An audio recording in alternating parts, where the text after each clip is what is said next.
بانو یہ عابد کو بتلا رہی ہے، میری سکینہ کو نیند آ رہی ہے۔ بانو یہ عابد کو بتلا رہی ہے، میری سکینہ کو نیند آ رہی ہے۔ کہہ دو ہواؤں سے آہستہ آئیں، کہہ دو پرندوں سے غل نہ مچائیں، ارے کہہ دو ہواؤں سے آہستہ آئیں، کہہ دو پرندوں سے غل نہ مچائیں، ارے کہہ دو اندھیروں سے واپس نہ جائیں، کہہ دو اندھیروں سے واپس نہ جائیں، ارے جاگی ہوئی چین کچھ پا رہی ہے، میری سکینہ کو نیند آ رہی ہے۔ ارے بانو یہ عابد کو بتلا رہی ہے، میری سکینہ کو نیند آ رہی ہے۔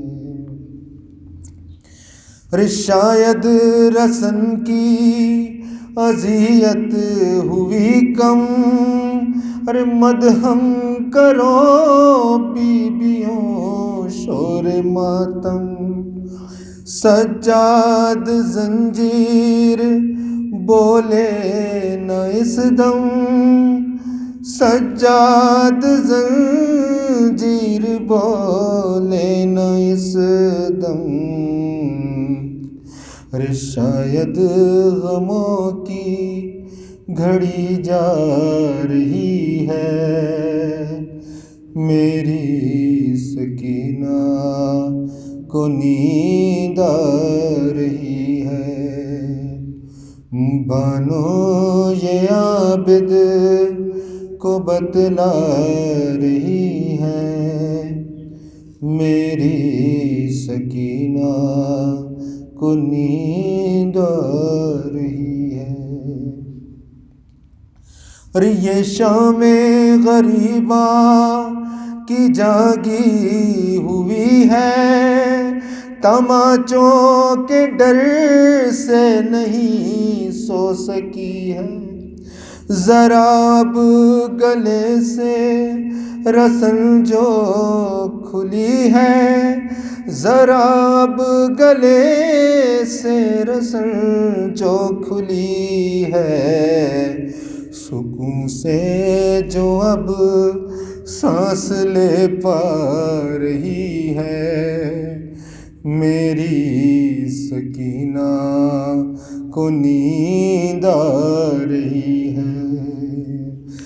بانو یہ عابد کو بتلا رہی ہے، میری سکینہ کو نیند آ رہی ہے۔ مگر یہ ہوا کیا کہ زندان رویا، بدن روح کے ساتھ بچی کا سویا، نہ جاگی وہ عابد نے شانہ ہلایا، نہ جاگی وہ عابد نے شانہ ہلایا، اور اب ماں یہ کہتے بھی شرما رہی ہے، میری سکینہ کو نیند آ رہی ہے۔ بانو یہ عابد کو بتلا رہی ہے، میری سکینہ کو نیند آ رہی ہے۔ صلوات پر محمد۔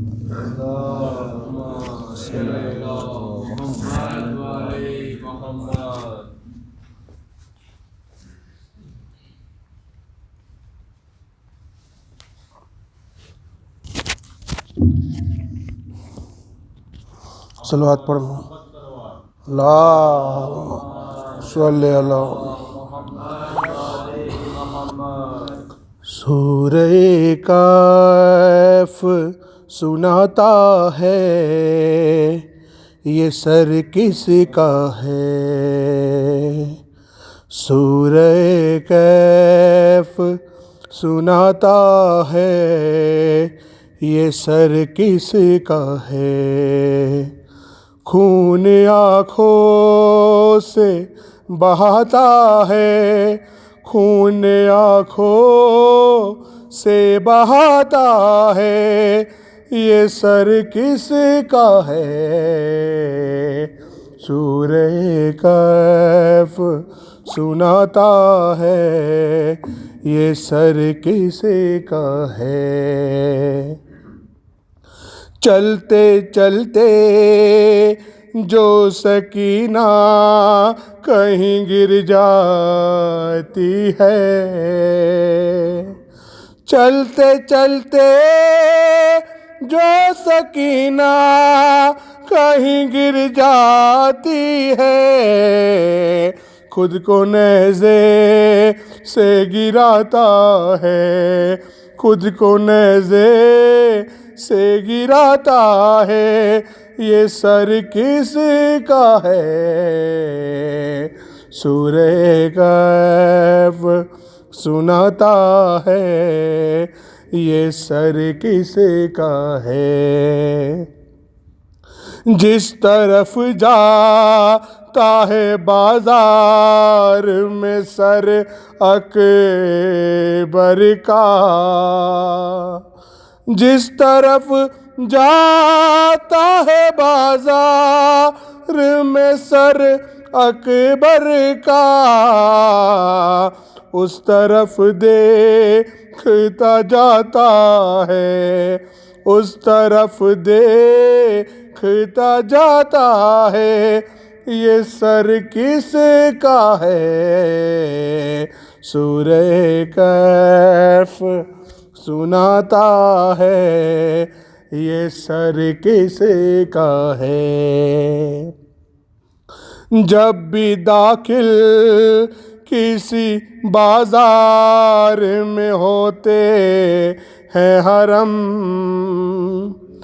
جب بھی داخل کسی بازار میں ہوتے ہیں حرم، پہلا پتھر یہی کھاتا ہے، پہلا پتھر یہی کھاتا ہے، یہ سر کس کا ہے؟ سورہ کہف سناتا ہے، یہ سر کس کا ہے؟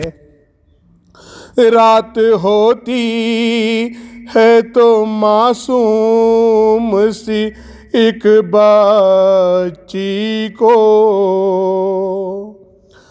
رات ہوتی ہے تو معصوم سی ایک بچی کو، لوری نیزے سے سناتا ہے، لوری نیزے سے سناتا ہے، یہ سر کس کا ہے؟ سورہ کہف سناتا ہے، یہ سر کس کا ہے؟ صلوات پڑھو۔ رحم اللہ من یقرأ الفاتحہ۔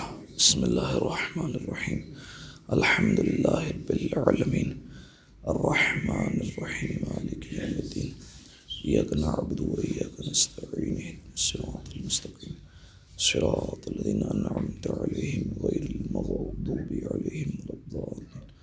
بسم اللہ الرحمن الرحیم، قل هو اللہ احد اللہ الصمد لم يلد ولم يولد ولم يكن له كفوا أحد. بسم الله الرحمن الرحيم.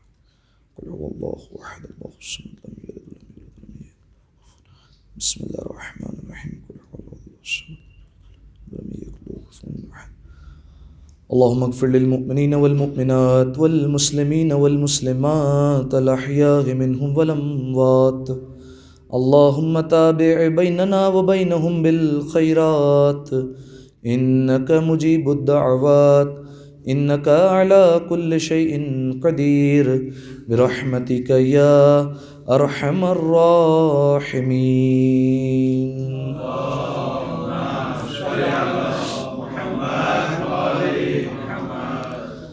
اعوذ باللہ من الشیطان اللعین الرجیم.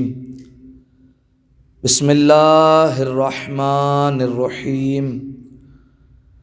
الحمد للہ الذی یخلق ولم یخلق ویرزق ولا یرزق ویطعم ولا یطعم ثم الصلاة والسلام علی عبدک ونبیک وصفیک ورسولک وخیرتک من الخلق ابی القاسم محمد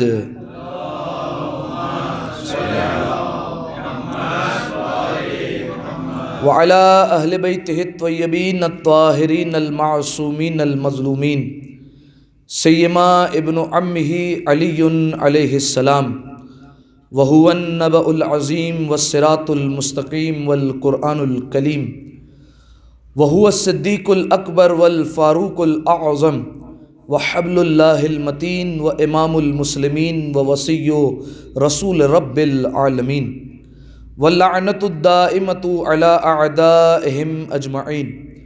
اما بعد فقد قال اللہ سبحانہ وتعالی فی محکم کتابہ مبین. بسم اللہ الرحمن الرحیم. الذین ينفقون فی السراء والضراء والقاظمین الغیظ والعافین عن الناس واللہ یحب المحسنین. صلوات.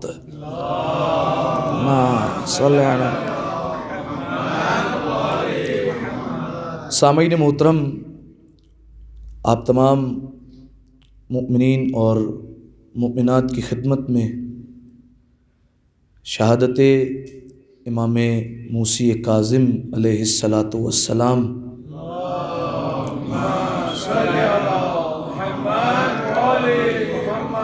شہادت باب الحوائج کی تعزیت اور تسلیت پیش کرتا ہوں، اور بالخصوص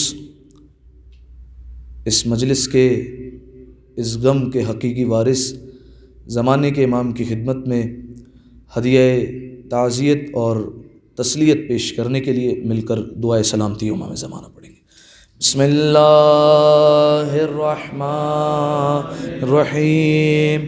اللہم کل ولیک الحجۃ ابن الحسن صلواتک علیہ وعلی آبائہ فی ہذہ الساعة وفی کل ساعة ولیا وحافظا وقائدا وناصرا ودلیلا وعینا حتی تسکنہ ارضک طوعا وتمتعہ فیہا طویلا.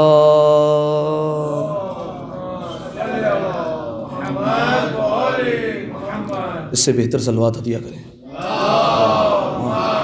صلی علی محمد.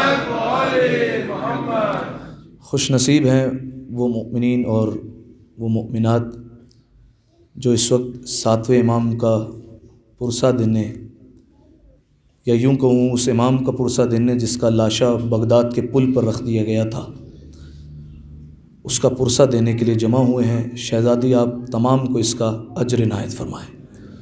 سامعین محترم، آج کی اس مجلس کے لیے جس آیہ مجیدہ کو بطور سرنامہ کلام آپ کی خدمت میں پیش کیا، اس کا تعلق سورہ مبارکہ آل عمران سے ہے۔ آیت کا نشان 134 ہے۔ اس آیت میں پروردگار عالم نے صاحبان تقوی کی علامات کو بیان کیا ہے کہ متقی ہوتے کون ہے، صاحبان تقوی ہے کون۔ دیکھیے سامعین محترم، یہ بالکل ظاہر سی بات ہے کہ جو متقی ہوگا وہ ایسا نہیں کہ گلیوں میں کہتا پھرے گا کہ دیکھو میں متقی ہوں، میرا شمار صاحبان تقوی میں ہوتا ہے، اور نہ ہی اس کے چہرے پر لکھا ہوگا کہ یہ صاحبان تقوی میں سے ہے اور اس کا شمار اہل تقوی میں سے ہوتا ہے۔ لہذا سامعین محترم، پتہ کیسے چلے گا کہ کون متقی ہے اور کون صاحبان تقوی میں شامل ہے؟ تو لہذا سامعین محترم، یہ پہچاننے کے لیے یا تو ہمیں اللہ کا قرآن دیکھنا پڑے گا یا 14 کا فرمان دیکھنا پڑے گا۔ اس کے علاوہ پتہ نہیں چل سکتا کہ متقی کون ہے، اہل تقوی کون ہے، صاحبان تقوی کون ہے۔ دیکھیے سامعین محترم، جب احادیث کی طرف رجوع کرتے ہیں اور روایات کی طرف رجوع کرتے ہیں تو ہمیں ڈھیر ساری صفات مل جائے گی کہ یہ بھی متقی ہے، یہ بھی متقی ہے، متقی میں یہ بھی علامت ہوتی ہے، متقی میں وہ بھی علامت ہوتی ہے۔ اچھا، پہلے تو آپ یہ بات جانتے ہیں، جمعے کے خطبے میں چونکہ ہمارا یہ موضوع چلتا رہا ہے تو آپ یہ بات جانتے ہیں، جو افراد نہیں تھے ان کے لیے میں عرض کر دوں کہ دیکھیے متقی کا صرف ایک زینہ نہیں ہے۔ ایسا نہیں کہ سارے کے سارے متقی ایک جیسے ہیں، ایسا نہیں ہے۔ ان میں کچھ سلمان جیسے بھی ہیں، کچھ ابوذر جیسے بھی ہیں، کچھ مقداد جیسے بھی ہیں، کچھ میثم تماز جیسے بھی ہیں، اور کچھ آج کل کے مومنین بھی ہوں گے۔ لہذا سامعین محترم، سب کے سب ایک جیسے نہیں ہیں اور سب میں فرق پایا جاتا ہے۔ لہذا سامعین محترم، جو تقوی کا بنیادی درجہ ہے وہ کیا ہے؟ بنیادی درجہ جسے کہا جائے گا کہ ہاں یہ متقی ہے۔ اس کے بعد ایڈوانس لیول الگ ہے، لیکن کم سے کم درجہ کیا ہے متقی کا؟ حرام کام سے بچتا ہو اور تمام واجبات کو انجام دیتا ہو، یہ ہے تقوی کا بنیادی درجہ۔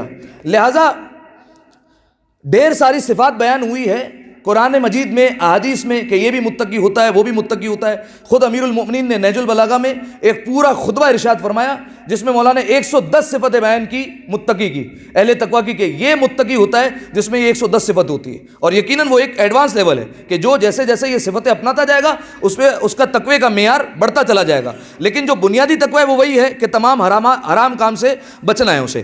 لہذا سامعین محترم، ایک تو امیر المؤمنین کا خطبہ ایک طرف، نہج البلاغہ میں خطبہ حمام جس میں مولانا نے متقین کی ڈھیر ساری صفات کو بیان فرمایا۔ اس کے علاوہ معصومین نے نہ جانے کتنے فرامین ارشاد کیے کہ متقین کی صفات کے متعلق، لیکن قرآن مجید نے بھی صاحبان تقوی کی صفات کو بیان کیا ہے کہ متقی ہوتے کون ہیں۔ اب آئیے قرآن سے پوچھتے ہیں۔ قرآن مجید کی ایک آیت جسے میں نے آپ کے سامنے پیش کیا، سورہ آل عمران کی ایک آیت ہے، اس کا نشان ہے 134، جس میں پروردگار عالم ارشاد فرماتا ہے الذین ينفقون فی السراء والضراء۔ یہ متقی تو وہ افراد ہوتے ہیں جو خوشی میں بھی خرچ کرتے ہیں، پریشانی میں بھی خرچ کیا کرتے ہیں۔ وہ انفاق کو نہیں بھولتے، اللہ کی راہ میں جب خرچ کرتے ہیں تو خوشی ہو یا پریشانی ہو، راحت ہو یا مصیبت ہو، ان کا ہاتھ ہمیشہ کھلا کا کھلا رہتا ہے، کبھی بھی وہ اپنے ہاتھ کو روکتے نہیں ہیں۔ دیکھیے سامعین محترم، ہمیں معاشرے میں درجنوں مثالیں ایسی مل جائیں گی کہ جب وہ خوشی کے عالم میں ہوتے ہیں، جب ان کے اوپر رزق کی فراوانی ہوتی ہے، جب ان کا ہاتھ کھلا ہوتا ہے تو وہ خرچ کرتے ہوئے نظر آئیں گے۔ بھائی فلاں مسجد بھی بنوا دو، فلاں امام بارگاہ میں جو ہے وہ تعمیرات کا کام چل رہا ہے، وہاں بھی ذرا ڈونیشن دے دو، فلاں مدرسے میں بچے پڑھتے ہیں ان کے پاس کتابیں نہیں ہیں، ذرا وہاں پر بھی ڈونیٹ کر دو، وہ فلاں یتیم کی بچی ہے اس کی جو ہے وہ شادی اب تک نہیں ہوئی، وہاں پر بھی خرچ کر دو، یہ غربا میں خرچ کر دو، مساکین میں بھی خرچ کر دو۔ ایسی آپ کو سینکڑوں مثالیں مل جائیں گی کہ جب ہاتھ کھلا ہوتا ہے تو پھر وہ خرچ کرنے میں گریز نہیں کرتے، خرچ کرتے چلے جاتے ہیں۔ لیکن سامعین محترم، یہی وہ لوگ ہیں کہ جب ان پر مصیبت کے بادل چھا جاتے ہیں اور جب پروردگار عالم کی جانب سے امتحان آتا ہے تو یہ اپنے ہاتھوں کو نہ صرف روکتے ہیں بلکہ ان کے چہرے پر، ان کی زبانوں پر آپ کو شکوے نظر آئیں گے، پالنے والے ہمیں امتحان کے لیے تجھے چننا تھا، ہم ہی رہ گئے امتحان دینے کے لیے، ہمیں ہی چننا تھا اس مصیبت کے لیے، اس غربت کے لیے، اور پھر وہ اپنا ہاتھ تنگ کر لیتے ہیں اور ہاتھ روک لیتے ہیں۔ سامعین محترم دیکھیے، ایسے افراد جو مصیبت کے وقت شکوے کرتے ہیں اور اپنے ہاتھ کو روک لیتے ہیں، ان کی روایات میں مذمت بیان ہوئی ہے، لیکن قابل تعریف وہ لوگ ہیں کہ جو خوشی میں بھی خرچ کرتے ہیں اور پریشانی میں بھی خرچ کرتے ہیں، اور انہی کو متقی کہا جاتا ہے کہ یہ دونوں حالت میں آپ کو ایک جیسے نظر آئیں گے، جب خوشی ہوگی تب بھی خرچ کریں گے، جب غربت ہوگی تب بھی خرچ کرتے ہوئے نظر آئیں گے۔ ایسے افراد کو متقی کہا جاتا ہے۔ اور سامعین محترم، اب ذرا سوچیے، جب متقی ایسے ہیں تو ان کا امام کیسا ہوگا، جو خیبر میں مال غنیمت بھی تقسیم کرتا ہے، جو فرشتوں میں روٹیاں بھی تقسیم کرتا ہے، جو حالت رکوع میں سلیمان کی سلطنت بھی عطا کر دیا کرتا ہے، یہ ہے امام المتقین۔ لہذا یہ فرق ہے متقی افراد میں اور امام المتقین میں۔ تو پہلی صفت متقی کی کیا ہوئی؟ الذین ينفقون فی السراء والضراء، یہ خوشی میں بھی خرچ کرتے ہیں، پریشانی میں بھی خرچ کرتے ہیں۔ دوسری صفت والکاظمین الغیظ، اور یہ غصے کو پی جانے والے ہوتے ہیں، دوسری صفت ان کی، ٹھیک ہے۔ دیکھیے غلط بات پر بالکل غصہ آتا ہے، لیکن کمال یہ ہوتا ہے کہ اس کیفیت میں انسان اپنے غصے پر قابو کرے، ٹھیک ہے۔ بلکہ دوسرے الفاظ میں یوں کہہ دوں کہ غلط بات پر غصہ آ جانا یہ شرافت کی نشانی ہے، اور اسی غصے کو پی جانا یہ مومن کی نشانی ہے، ٹھیک ہے۔ غلط بات پر غصہ آ جاتا ہے انسان کو، لیکن اسی حالت میں پتہ چلتا ہے کہ یہ بندہ بول رہا ہے یا درندہ بول رہا ہے، اسی کیفیت میں فیصلہ ہوتا ہے۔ اسی لیے امیر المومنین کا فرمان ہے، امیر المومنین نے فرمایا غصے کی ابتدا جہالت پر ہوتی ہے۔ اگر آپ سمجھ سکیں کتنا قیمتی جملہ ہے مولا کا، فرمایا غصے کی ابتدا جہالت پر ہوتی ہے اور اس کا اختتام شرمندگی پر ہوتا ہے۔ آپ دیکھ لیجئے، تجربہ کر لیجئے، جب غصہ آئے کسی کو تو آپ دیکھ لیجئے کہ وہ غصے کی حالت میں اپنے آپ پر قابو نہیں رکھتا، جو اس کے منہ میں آئے گا بولتا چلا جائے گا، کبھی گالی دے گا، کبھی فحش کلامی کرے گا، کبھی کچھ بولے گا، کچھ نہ کچھ بولتا رہے گا، لیکن جیسے ہی غصہ ٹھنڈا ہو جائے گا پھر اسے شرمندگی ہوگی، یار کاش نہیں بولتا، یار اپنا ہی دوست ہے یار، ٹھیک ہے۔ ایسا ہوتا ہے یا نہیں ہوتا ہے؟ یہ مولا نے فرمایا، ایک فارمولہ دے دیا مولا نے، فرمایا اس کی ابتدا جہالت ہے اور اس کا اختتام شرمندگی ہے۔ چھٹے امام کا اسی طریقے سے فرمان ہے، فرمایا ایک انسان جتنے گھونٹ پیتا ہے اس میں اللہ کے نزدیک سب سے پسندیدہ وہ گھونٹ ہے جو غصے کا گھونٹ ہوا کرتا ہے، سب سے پسندیدہ وہ گھونٹ ہے۔ ایک دن شیطان جناب موسیٰ علیہ السلام کے پاس آ گیا، جناب موسیٰ نبی خدا کلیم اللہ ان کے پاس پہنچ گیا، اور شیطان کہنے لگا جناب موسیٰ سے، اچھا دیکھیے یہ ہم امت مرحومہ ہیں، اس لیے یہ شیطان یہ ملاقات کے لیے نہیں آ سکتا اور سامنے نہیں آتا، ٹھیک ہے، ورنہ پرانی امت میں آپ دیکھیے کبھی شیطان کسی بندے کے پاس آ جاتا ہے، کبھی شیطان کسی کے پاس آ جاتا ہے، یہ رسول اللہ کا ہم پر احسان ہے، ٹھیک ہے۔ تو شیطان آ گیا جناب موسیٰ کے پاس، اور جناب موسیٰ کے پاس آ کر کہتا ہے، اے موسیٰ میں آپ کو آج 1003 نصیحتیں کرتا ہوں۔ کتنی نصیحتیں؟ 1003، ایک دو نہیں، 1003 نصیحتیں کرنا چاہتا ہوں۔ جناب موسیٰ علیہ السلام نے اسے بھگا دیا اپنے پاس سے، ٹھیک ہے۔ ہماری زبان میں اب اتنے برے دن آ گئے کہ تیرے سے نصیحتیں لینے لگیں گے، اس کو وہاں سے بھگا دیا۔ جیسے ہی بھگایا کچھ لمحوں بعد جناب موسیٰ علیہ السلام کوہ طور پر گئے، جیسے کوہ طور پر گئے تو پروردگار عالم سے ظاہر ہے مناجات کیا کرتے تھے، راز و نیاز کرتے تھے، اسی لیے ان کا لقب ہے کلیم اللہ۔ تو جب اللہ سے گفتگو شروع ہوئی تو پروردگار عالم نے ان سے کہا اے موسیٰ آج شیطان سے کوئی گفتگو ہوئی؟ جناب موسیٰ علیہ السلام نے کہا بالکل پالنے والے، شیطان آیا تھا اور وہ نصیحتیں کرنا چاہ رہا تھا، اور وہ بھی ایک دو نہیں 1003 نصیحتیں کر رہا تھا، میں نے اسے بھگا دیا، ایک بات اس کی نہیں سنی۔ پروردگار عالم نے کہا اے موسیٰ سن تو لیتے کیا کہہ رہا ہے، اسے سن تو لیتے، دیکھو اگر کوئی ایسی بات وہ کر رہا ہوتا جو تمہارے فائدے کی ہوتی اور تمہاری امت کے لیے فائدے مند ہوتی وہ بات سن تو لیتے۔ جناب موسیٰ علیہ السلام نے کہا پالنے والے اب اگر ملاقات ہوئی تو پوچھ لوں گا۔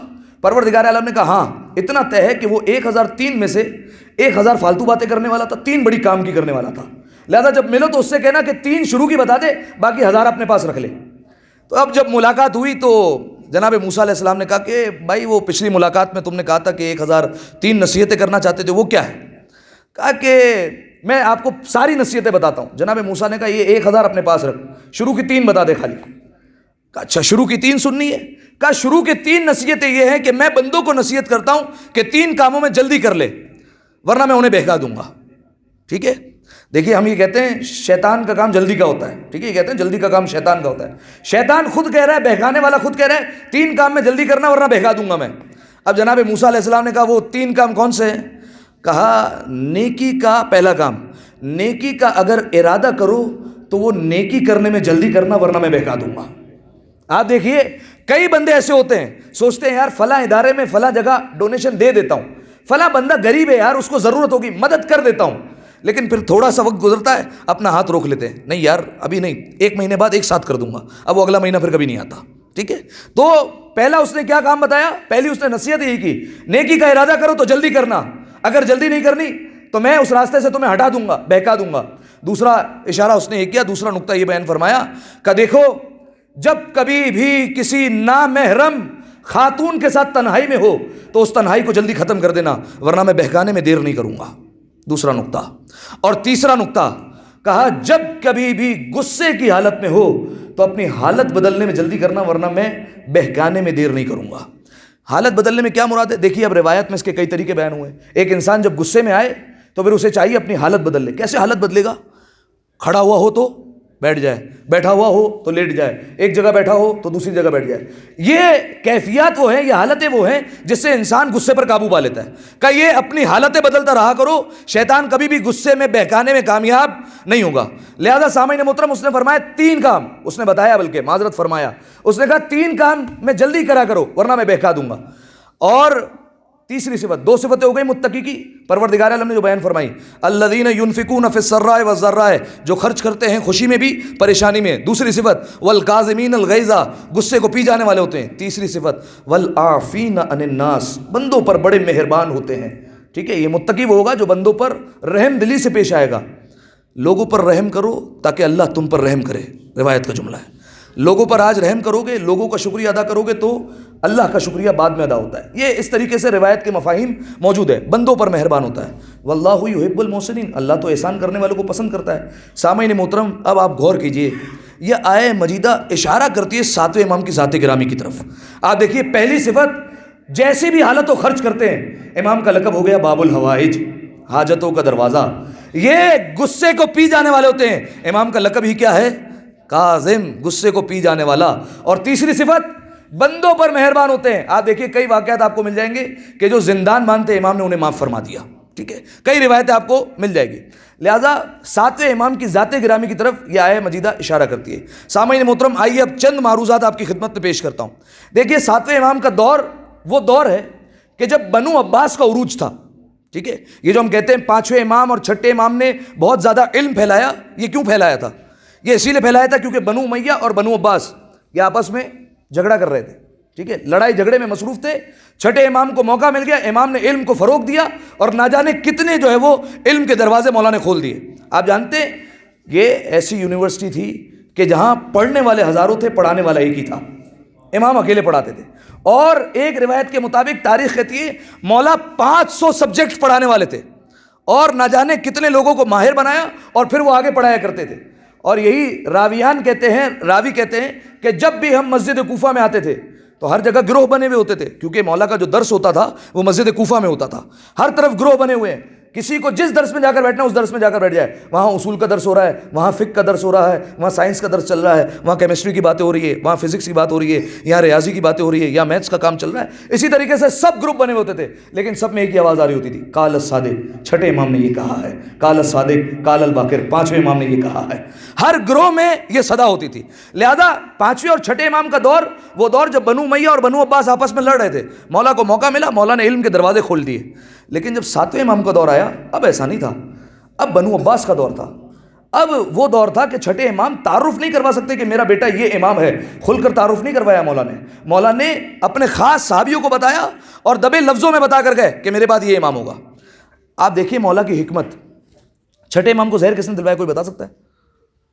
زہر کس نے دیا 6ٹھے امام کو؟ جزاک اللہ, منصور دوانکی, اس بدبخت نے زہر دیا ہے مولا کو. مولا کو جب زہر دے دیا, مولا اس دنیا سے پردہ فرما گئے. اس کا خط آیا ہے مدینہ کے گورنر کے پاس. مدینہ کے گورنر کو کہتا ہے کہ 6ٹھے امام کو تو زہر دے دیا, ان کا جو اگلا وارث ہے اسے بھی ختم کر دو. اب امام کی حکمت دیکھیے. اب وارث کیسے پتہ چلتا ہے؟ وصیت دیکھی جاتی ہے کہ وصیت کس کے متعلق کر کے گیا ہے. اب جب امام کا وصیت نامہ کھولا تو اس میں ایک بندے کا نام نہیں تھا کہ یہ وارث ہے, اس میں کئی بندوں کے نام تھے کہ یہ وارث ہے. بعض میں 6 نام ہے, بعض میں 7 نام ہے کہ یہ وارث ہے. اب کس کس کا نام ہے؟ امام کی والدہ گرامی جناب حمیدہ خاتون کا نام, عبداللہ ابن اسماعیل, محمد ابن اسماعیل, امام موسی کاظم, خود منصور دوانکی کا نام اور مدینہ کے گورنر کا نام. یہ وصیت میں موجود تھا کہ یہ میرے بعد وارث ہوں گے ان میں سے. اب جب منصور دوانکی نے حکم دیا کہ وارث کو قتل کر دینا, کچھ دن گزرے, منصور دوانکی کا پھر خط آیا, کہا وارث کو قتل کر دیا. مدینہ کے گورنر نے جواب دیا, کیسے قتل کر دوں, ایک نام تیرا بھی ہے ایک نام میرا بھی ہے, قتل کیسے کروں؟ یہ امام کی حکمت تھی کہ 7ویں امام کو بچا کر رکھا. اگر یہ مولا کی حکمت نہ ہوتی 7ویں امام کو شہید کر دیا جاتا, اور مولا زیادہ زندگی نہیں جی سکتے. لہذا 6ٹھے امام نے ہمیشہ پوشیدہ طور پر 7ویں امام کی امامت کا اعلان کروایا. ایک شخص آیا, 6ٹھے امام امام جعفر صادق علیہ الصلوۃ والسلام,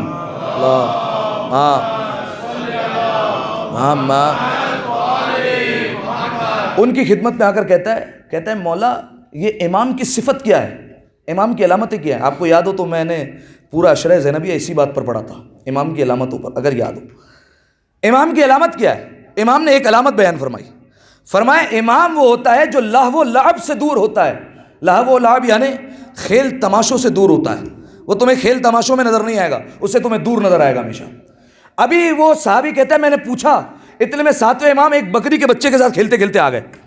ٹھیک ہے, وہ پریشان ہو گیا, کہا مولا ہمیں صحابیوں میں بتاتے رہے کہ یہ بچہ امام ہے اور یہ 7ویں امام بکری کے بچے کے ساتھ کھیلتے ہوئے آ رہے ہیں. ابھی جیسے ہی اس نے امام کو دیکھا تو 7ویں امام کا انداز دیکھیے. امام کمسن ہے, بکری کے بچے کو پکڑا ہوا ہے, کھیل نہیں رہے, ایک جملہ کہہ رہے ہیں, اپنے رب کو سجدہ کر, اپنے پروردگار کو سجدہ کر, اپنے رب کا شکریہ ادا کر, یہ کہہ رہے ہیں.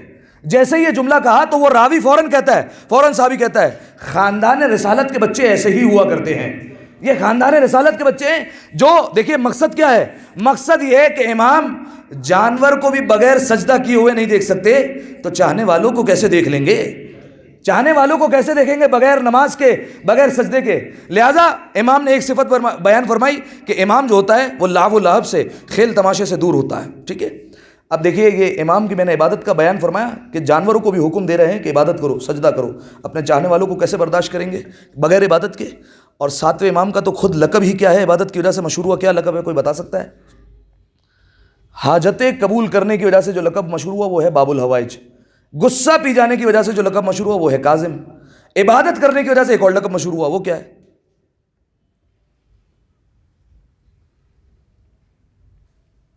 ہاں پہلی مجلس تو نہیں ہے نا 7ویں امام کی, کیا لقب ہے بھائی؟ ایک دفعہ صلوات پڑھیں مل کر, صلی علی محمد. 7ویں امام کا لقب ہے عبد الصالح. ٹھیک ہے, یہ مولا کا وہ لقب ہے جو عبادت کی وجہ سے مشہور ہو گیا. عبادت مولا کی ایسی, آپ دیکھیے کہ مولا کو جو زندانوں میں ڈالا گیا ہے, پہلا جو قید خانہ تھا وہ عیسیٰ بن جعفر کا تھا, بصرہ میں مولا کو قید کیا گیا. جب وہاں پر قید کیا گیا تو ہارون بار بار خبر لیتا تھا کہ 7ویں امام کی کیا خبر ہے, ان پر ظلم و ستم کر رہے ہو یا نہیں کر رہے ہو. ایک دن عیسیٰ بن جعفر نے خط کا جواب دیا ہارون رشید کو. کیا جواب دیا؟ کہا میں اس بندے پر کیسے ظلم کروں, اس سید پر کیسے ظلم و ستم کروں کہ جب یہ رات کو سجدے میں جاتا ہے تو فجر پر سر اٹھاتا ہے, جب فجر پہ پھر سجدے میں سر رکھتا ہے تو پھر ظہر کے وقت اٹھاتا ہے, اور ظہر کے وقت سر رکھتا ہے تو پھر مغرب پر اٹھاتا ہے. اس بندے پر میں کیسے ظلم و ستم کروں. یہ امام کی عبادت عبد الصالح لقب مشہور ہوا. اب ایک دن 6ٹھے امام کے بعد ایک شخص آ گیا, میں نام نہیں لے رہا, ایک شخص آیا جو اپنے آپ کو امام اعظم کہتا تھا. ٹھیک ہے, اگر آپ پہچان سکے کون تھا, امام اعظم کہا کرتا تھا. اور یہ وہ ہے جو 6ٹھے امام کا شاگرد تھا, 6ٹھے امام سے اس نے سارا علم لیا ہے, 6ٹھے امام کی بارگاہ میں بیٹھ کر سیکھا کرتا تھا. لیکن بات وہی ہے کہ جب حکومت وقت کا سر پر ہاتھ آیا تو تیور بدل گئے کہ مجھ سے بڑا تو کوئی عالم ہی نہیں ہے. لہذا 6ٹھے امام کے پاس آیا ایک دن اور کہتا ہے فرزند رسول, آپ کے بیٹے, موسی کاظم کی طرف اشارہ کیا, آپ کے بیٹے کو عبادت کرنا نہیں آتی. اس وقت 7ویں امام کا سن کم تھا. کہا عبادت کرنا نہیں آتی. 6ٹھے امام نے کہا کیا بات ہے؟ کہا ابھی میں مسجد میں دیکھ کر آ رہا ہوں, ایسی جگہ عبادت کر رہے ہیں جہاں سے سامنے سے لوگوں کا گزر ہو رہا ہے. جب لوگوں کا گزر ہو رہا ہے تو عبادت میں خلل آتا ہے, خشوع و خضوع میں فرق آ جاتا ہے. آپ کے فرزند کو اتنا بھی نہیں پتا. اب جیسے یہ کہا تو 6ٹھے امام کے چہرے پر جلال کے آثار آئے. فرمایا مجھ سے کیا کہہ رہا ہے, میرے بیٹے سے ہی جا کر پوچھ لے. 7ویں امام کی عمر کم ہے. اتنی دیر میں 7ویں امام خود آ گئے. 7ویں امام آئے تو 6ٹھے امام نے کہا بیٹا یہ تمہاری عبادت پر اعتراض کر رہا ہے.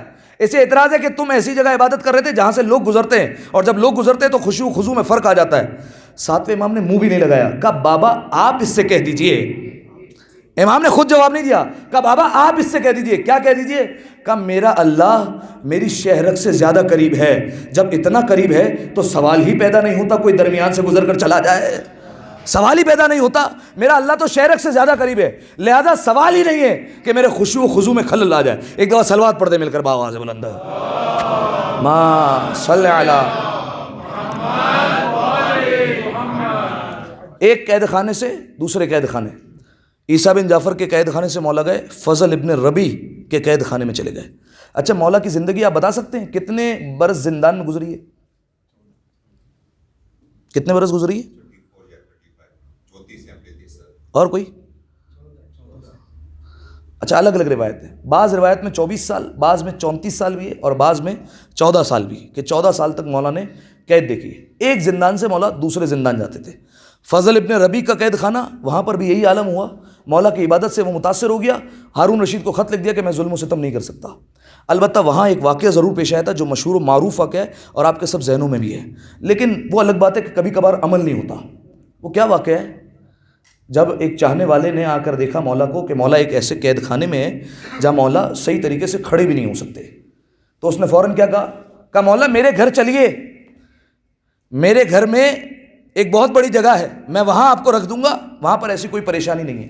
اس نے زندان بان کو کچھ پیسے دیے، اسے راضی کیا اور 7ویں امام کو اپنے گھر لے کر چلا گیا۔ جب گھر پر آئے اگلے دن وہ خود چھوڑنے آ گیا، تو زندان بان نے پوچھا کیا بات ہے؟ کہا بات یہ ہے کہ کل امام نے میرے گھر پر قیام فرمایا تھا۔ کہا بہترین جگہ تھی اور آرام سے امام رہ سکتے تھے، لیکن وہاں پر مسلسل گانے کی آواز آ رہی تھی۔ 7ویں امام نے وہاں پر ایک جملہ فرمایا اس جگہ سے بہتر تو ہارون کا قید خانہ تھا۔ ٹھیک ہے، یہ جملہ بھائی سننے والا نہیں ہے خالی، یہ ہمارے گھروں میں آج موبائل میں رنگ ٹون بجتی ہے، وہ گانے کی بجتی ہے۔ ٹھیک ہے، 7ویں امام خود کہہ رہے ہیں مجھے وہ مومن کا گھر ہی پسند نہیں ہے جہاں گانے کی آواز آتی ہو، مجھے اس سے بہتر ہے ہارون کا قید خانہ۔ ہماری تقاریب میں گانے ہوا کرتے ہیں، ہماری کوئی شادی ہوتی نہیں جب تک اس میں گانا نہ بجایا جائے، ہمارے یہاں کوئی فنکشن ہوتا ہی نہیں جب تک اس میں گانا نہ بجا لیا جائے۔ تو اب آپ سوچئے کہ ہم جو ہے وہ کس دور میں جی رہے ہیں، اور امام کے نقش قدم پر چل رہے ہیں یا کسی اور کے نقش قدم پر چل رہے ہیں۔ ایک دفعہ صلوات پڑھیں بھائی مل کر، ما صلی علی محمد۔ مسلسل قید خانے سے قید خانے میں ایک اور واقعہ، اس کے بعد ایک اور روایت عرض کر کے میں منزل مصائب پر چلا جاؤں گا۔ جب 7ویں امام کو قید میں رکھا گیا تو ہارون نے ایک دن یہ منصوبہ بنایا کہ اب کسی طریقے سے 7ویں امام کو راستے سے ہٹا دیا جائے، اور اب ان کے علمی کارنامے رنگ لا رہے ہیں، لوگوں کی زبان پر ان کے قصیدے ہیں، اب انہیں ختم کر دینا چاہیے۔ اب جو انہوں نے طریقہ کار اپنایا وہ کیا طریقہ کار اپنایا؟ ایک وزیر نے مشورہ دے دیا کہ ایک فاحشہ خاتون، ایک بدکار عورت کو بلایا جائے اور اسے 7ویں امام کے زندان میں بھیج دیا جائے، اور اسے یہ کہا جائے کہ جب وہ اگلے دن باہر نکلے تو یہ شور مچاتے ہوئے نکلے کہ 7ویں امام نے میری عزت کا خیال نہیں کیا، نعوذ باللہ، یہ کہہ دے تو ہمیں بہانہ مل جائے گا 7ویں امام کو راستے سے ہٹا دینے کا۔ ایک فاحشہ عورت کو بلایا گیا، اسے بھاری رقم دی گئی اور کہا گیا تیرا کام صرف اتنا ہے کہ ایک رات زندان میں بتانی، کچھ کرنا نہیں ہے، بس جیسے ہی صبح زندان کا دروازہ کھلے گا شور مچاتے ہوئے باہر آنا ہے اور الزام لگا دینا ہے 7ویں امام پر۔ ہوا یہی، رات کے وقت زندان میں بھیجا گیا۔ جیسے ہی زندان میں بھیجا گیا، صبح ہارون خوش کہ اب زندان کا دروازہ کھلا جائے گا اور 7ویں امام کو راستے سے ہٹانے کا بہانہ مل جائے گا۔ جیسے ہی دروازہ کھلا دیکھا ایک نہیں 2 افراد سجدے میں پڑے ہوئے ہیں، آگے 7ویں امام ہے، پیچھے وہ عورت سجدے میں پڑی ہوئی ہے، اور دونوں سجدے میں اتنی آوازیں دی گئی کسی نے نہیں سنا۔ نتیجہ کیا ہوا؟ اس عورت کو کھینچتے ہوئے اس زندان سے باہر لایا گیا اور سامنے کھڑا کر دیا گیا۔ کہا کیا بات ہے، ہم نے تمہیں کس کام کے لیے بھیجا تھا اور تو کیا کام کر کے آئی ہے؟ کہا میں کیا کروں، میں ساری رات کھڑی رہی، انتظار کرتی رہی کہ یہ سجدے سے سر تو اٹھا لے، لیکن یہ سجدے سے سر ہی نہیں اٹھاتا ہے۔ کہا تھک کر میں بیٹھ گئی، جب بیٹھی تب بھی میں دیکھتی رہی کہ یہ سجدے سے سر اٹھا لے، جب سجدے سے سر نہیں آیا تو میں نے دیکھا کہ یہ جب کہتا ہے سبحان ربی الاعلی و بحمدہ تو آسمانوں سے صدا آتی ہے لبیک یا عبدی، لبیک یا عبدی، اے میرے بندے حاضر، اے میرے بندے میں حاضر۔ اس طریقے سے در و دیوار سے تسبیح کی آواز آتی ہے۔ کہا میں بھی سجدے میں ساتھ ساتھ گر گئی۔ نتیجہ کیا ہوا؟ ہارون رشید نے اسے قتل کروا دیا۔ ٹھیک ہے، اب یہ امام کی میں نے آپ کے سامنے علامتیں پیش کر دی۔ کیا علامتیں ہیں؟ امام لاو و لہب سے دور ہوتا ہے۔ ٹھیک ہے، امام حاجتوں کا دروازہ ہوا کرتا ہے، حاجتیں پوری کرتا ہے۔ جب بھی کوئی مشکل ہو امام سے توسل کیا کیجیے، کیونکہ جس کے وارث ہوتے ہیں وہ در بدر نہیں بھٹکا کرتے ہیں۔ لہٰذا کیا کہا؟ باب الحوائج ہوتا ہے امام۔ تیسری صفت، امام عبادت میں سب سے اوپر ہوتا ہے، عبد الصالح امام کا لقب مشہور ہوا۔ امام پر کبھی بھی ایسا نہیں ہوتا کہ غصہ قابو کر لے، امام وہ ہوتا ہے جو غصے پر قابو کرتا ہے، اسی لیے لقب ہوا امام کا کاظم۔ اب سامعین محترم، یہ وہ ساری صفتیں ہیں کہ اگر انسان اسے دیکھتا جائے تو انسان کی معرفت میں اضافہ ہوتا چلا جاتا ہے۔ ٹھیک ہے، انسان امام کی معرفت میں آگے بڑھتا چلا جاتا ہے، اور نہ صرف یہ صفتیں سنیں بلکہ اسے کوشش کرے کہ اپنے اندر یہ صفتیں لے کر آئے، اس سے انسان کی معرفت میں اضافہ ہوتا ہے۔ اب میں آپ کے سامنے ایک چیز اور بیان کرنے لگا ہوں، اور میں آپ کے سامنے ایک حسین روایت پڑھنے لگا ہوں۔ ٹھیک ہے، وہ کیا ہے کہ امام کی معرفت میں اضافہ کیسے ہو؟ کئی طریقے میں نے بتائے تھے عشرے کے اندر، ایک اور طریقہ بتاتا ہوں کہ امام کی معرفت میں اضافہ ہو جائے۔ وہ یہ ہے کہ جو چیزیں امام سے منسوب ہو گئی اس کا احترام کیا جائے۔ ٹھیک ہے، جو چیزیں امام سے منسوب ہو گئی ہے اس کا احترام کرنا۔ یہ علم، اس پر لوگ اعتراض کرتے ہیں، کیا کہتے ہوئے؟ یہ لکڑی اور کپڑا ہی تو ہے۔ وہ لکڑی اور کپڑا دیکھتے ہیں لیکن یہ نہیں دیکھتے یہ با وفا سے جڑا ہوا ہے، یہ نہیں دیکھتے، نسبت کو نہیں دیکھتے، نسبت ہٹا دیتے ہیں۔ میں آپ کو ایک مثال دیتا ہوں، نسبت سمجھ میں آ جائے۔ دیکھیے ایک کپڑا لیجئے، اس کو درمیان سے آدھا کر دیجئے، ایک کپڑے کو صفائی کے لیے رکھ دیجئے، ایک کپڑے کو قرآن کے اوپر لپیٹ دیجئے۔ جو صفائی کے لیے رکھا گیا ہے اسے کوئی احترام نہیں کرے گا، اس کا کوئی احترام نہیں کرے گا، وہ گر بھی جائے گا اسے کوئی نہیں اٹھائے گا۔ لیکن وہ جو کپڑا قرآن پر لپیٹ دیا گیا ہے وہ گر گیا تو لوگ اٹھا اٹھا کر اسے چومیں گے۔ ارے بھائی کیوں چوم رہے ہو؟ کہا جائے گا قرآن کا غلاف ہے، نسبت ہو گئی قرآن کے ساتھ۔ لہٰذا سامعین محترم جب نسبت ہو جاتی ہے تو احترام بڑھ جاتا ہے۔ یہ ایک بہت بڑے، دیکھیے سامعین محترم، جب بھٹکنا ہوتا ہے نا انسان کو تو شیطان ایک لمحہ نہیں لگ رہا تھا بہکانے میں۔ ایک بہت بڑے عالم، ایسی کئی مثالیں ہوں گی، بہت بڑے بڑے عالم آیت اللہ لیول کے لوگ بھٹک گئے۔ ایک جو ہے وہ آیت اللہ تھے جنہوں نے بی بی فاطمہ کے مصائب کا انکار کر دیا، یہ کہہ کر میں مانتا ہی نہیں ہوں، ٹھیک ہے۔ ایک ایسے عالم جنہوں نے باقاعدہ کراچی میں شروع کیا دعائے ندوہ پڑھانا، ایک وقت ہے دعائے ندوہ کی کتاب اٹھا کر یوں پھینک دیتے تھے، میں دعا کو مانتا ہی نہیں ہوں، ٹھیک ہے۔ تو بہکانے میں شیطان جو ہے وہ دیر نہیں لگاتا۔ ایک عالم جو ان سب چیزوں کو نہیں مانتے تھے، علم، تابوت، ذوالجناح، انہیں سمجھا سمجھا کر تھک گئے کہ یہ منسوب ہے، منسوب ہے اس لیے احترام کرتے ہیں۔ ہم یہ نہیں کہہ رہے کہ یہ امام حسین کا حقیقی ذوالجناح ہے، ہم یہ نہیں کہہ رہے کہ یہ جناب عباس کا حقیقی علم ہے، ہم یہ کہہ رہے ہیں منسوب ہے۔ جب منسوب ہو گیا تو احترام لازم ہو گیا۔ انہیں سمجھ نہیں آتا تھا۔ اب ہمارے عالم نے ایک بڑا خوبصورت جواب دیا۔ ان کے سامنے ان کی والدہ کی تصویر لگی ہوئی تھی، انہوں نے کہا کہ اسے اٹھا کر اگر میں اپنے پیروں کے تلے روند کر نکل جاؤں تو آپ کا کیا عالم ہوگا؟ کہا میرا عالم وہ ہوگا کہ میں آپ کو چھوڑوں گا نہیں اور یہاں سے جانے نہیں دوں گا۔ انہوں نے جواب دیا، کہا کیوں؟ اس سے کیا ہوگا؟ آپ کی والدہ کے اوپر تھوڑی میں نے پیر رکھا ہے، آپ کی والدہ کی تصویر تو ہے۔ کہا والدہ کی تصویر تو ہے، کہا ہم بھی تو یہی سمجھا رہے ہیں، علم عباس کا ہی تو ہے، تابوت حسین کا تو ہے، ہم بھی تو یہ سمجھا رہے ہیں، یہ منسوب ہو گیا ہے۔ جب منسوب ہو جاتا ہے تو احترام بڑھ جاتا ہے۔ اب میں آپ کے سامنے نسبت کا احترام سمجھاتا ہوں۔ دیکھیے علامہ امینی صاحب الغدیر، جنہوں نے الغدیر کتاب لکھی 11 جلدوں پر، اور کوئی معمولی کتاب نہیں، وہ کتاب ہے کہ جو امیر المومنین کی ولایت کے دفاع میں لکھی گئی تھی، اور ان کے بیٹے نے ایک خواب میں دیکھا تھا کہ میدان محشر لگا ہوا تھا اور امیر المومنین کوثر پر موجود تھے اور سارے ان کے چاہنے والے نہر کوثر کے کنارے ہیں۔ امیر المومنین کوزے میں ایک ایک کو کوثر بھر بھر کے پلا رہے ہیں سارے چاہنے والوں کو۔ خدا ہم سب کو نصیب کرے مولا کے ہاتھوں سے پینا، ایک ایک کو مولا پلائے جا رہے ہیں۔ علامہ امینی کی باری آئی، مولا نے کوزہ اٹھا کر ایک طرف کر دیا۔ فرشتوں نے پوچھا مولا یہ امینی ہے، اسے نہیں پلائیں گے؟ کہا نہیں پلاؤں گا، سب کو کوزے سے پلایا تھا، اسے ہاتھوں سے پلاؤں گا۔ یہ علامہ امینی 11 جلدوں پر کتاب لکھی الغدیر، ٹھیک ہے۔ اور اس کتاب کو لکھنے کے لیے انہوں نے 1,00,000 کتابوں کا مطالعہ کیا۔ کتنی کتابیں؟ 1,00,000۔ اور 10,000 کتابوں کو اول سے آخر تک پڑھا۔ 1,00,000 کتابوں کو سرسری طور پر دیکھا اور 10,000 کتابوں کو اول سے آخر تک پڑھا، شیعہ اہل سنی ساری کتابیں سب کو پڑھا، اور پھر کتاب لکھی الغدیر، اور مولا کی ولایت کو ثابت کیا کہ مولا ہی بلا فصل خلیفہ ہیں۔ علامہ امینی، ان سے پوچھا گیا، نسبت سمجھا رہا ہوں، کیا جناب عباس کی محبت رکھنا لازم ہے؟ ان سے پوچھا گیا، کیا جس کے دل میں عباس کی محبت نہیں وہ جہنم میں جائے گا؟ کیا وہ جنت میں نہیں جا سکتا؟ ان کا کتنا خوبصورت جواب ہے۔ انہوں نے کیا جواب دیا؟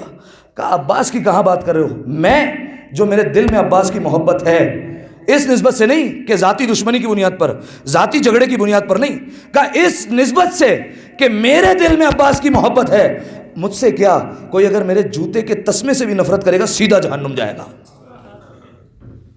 یہ ہے نسبت، ذاتی جھگڑا نہیں ہے بھائی، ذاتی پریشانی نہیں کہہ رہا ہوں، اس نسبت سے کہ یہ عباس سے جڑے ہوئے ہیں، میرے دل میں عباس کی محبت ہے، اگر کوئی میرے جوتے کے تسمے سے بھی نفرت کرے گا سیدھا جہنم جائے گا۔ لہٰذا سامعین محترم ہر مومن کا احترام لازم ہے، کیونکہ ہر ایک کے دل میں علی کی ولایت بسی ہوئی ہے، ہر ایک کے دل میں فاطمہ زہرا کی محبت ہے، سب کا احترام لازم ہے۔ اب میں نے آپ کو بتایا جو چیزیں منسوب ہو جاتی ہیں اس کا احترام لازم ہو جاتا ہے۔ اب نتیجہ کیا ہوتا ہے؟ ایک روایت سنیے، صلوات پڑھیں ایک دفعہ مل کر۔